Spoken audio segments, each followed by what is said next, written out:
यात्रा का रहस्य भाग 2 रात का डर भाग 1 की उस रात के बाद मैं चैन से सो नहीं पाया। कमरे में रखी हुई वो पुरानी डायरी बार बार अपनी ओर खींच रही थी। जब भी आंखें बंद करता उसके पहले पन्ने पर लिखा हुआ वाक्य मेरी आंखों के सामने आ जाता। तुम्हें वो रात देखनी ही होगी, तभी तुम सच जान पाओ। सुबह हुई तो मन तो किया कि गेस्ट हाउस छोड़ दूं और वापस घर लौट जाऊं, लेकिन जिज्ञासा इतनी गहरी थी कि कदम वहीं जमे रहे। नाश्ते के लिए मैं फिर उसी चाय वाले बुजुर्ग के पास गया। उनकी आंखों में मुझे ऐसा लग रहा था जैसे वो पहले से ही जानते हो कि मैंने डायरी पढ़ ली है। उन्होंने सीधी बात कही, साहब अब अगर आप इस डायरी को अपने पास रखते हैं तो रास्ता खुद आपको खींच लेगा, चाहे आप चाहें या ना चाहें। मैंने हैरानी से पूछा, रास्ता खींच लेगा मतलब? उन्होंने धीरे से कहा, यहाँ जो भी मुसाफिर उस जगह जाता है वो कभी पहले जैसा नहीं लौटता। आप भी अब उस घेरे में आ चुके हैं। उनकी ये बात सुनकर मैं सिहर गया। शाम होते होते बेचैनी और बढ़ गई।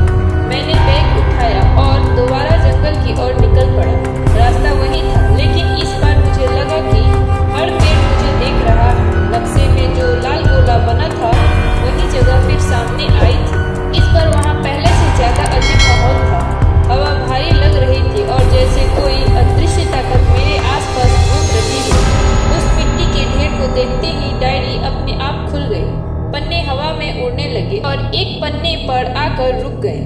वहाँ लिखा था, यहाँ एक बंधन है, इसे मत छेड़ना। पर जैसे ही मैंने नजर हटाई ढेर हिलने लगे। मिट्टी के नीचे से धीरे धीरे एक पुराना लकड़ी का बक्सा बाहर आने लगा। बक्सा बहुत भारी था। कांपते हाथों से मैंने उसे खोला। अंदर एक तांबे की घंटी और कुछ लाल कपड़े रखे थे।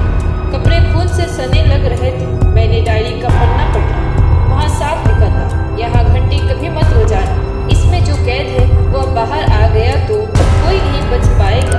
अचानक पीछे से एक आवाज आई, इसे मत छूना। मैंने पलट कर देखा तो वहाँ कोई नहीं था, पर आवाज बार बार गूंज रही थी, मानो कई लोग एक साथ बोल रहे हो।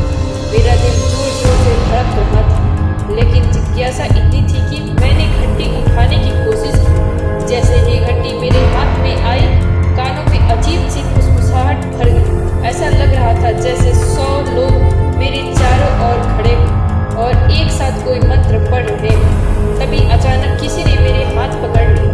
मैंने चौंक कर देखा, वो वही बुजुर्ग चाय वाला था। उसके चेहरे पे गुस्सा और डर दोनों थे। उसने मेरा हाथ झटकते हुए कहा, क्या तुम पागल हो गए हो? अगर ये घंटी बच गई तो पूरा इलाका तबाह हो जाएगा। मैं हकलाते हुए बोला, आखिर ये सब क्या है?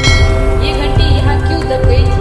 बुजुर्ग ने भारी आवाज में कहा, क्योंकि इसमें वो कैद है जिसे इंसान बनकर पुकारा भी नहीं जा सकता। और अब जब तुमने इसे छेड़ दिया है वो तुम्हारे पीछे लग चुका है।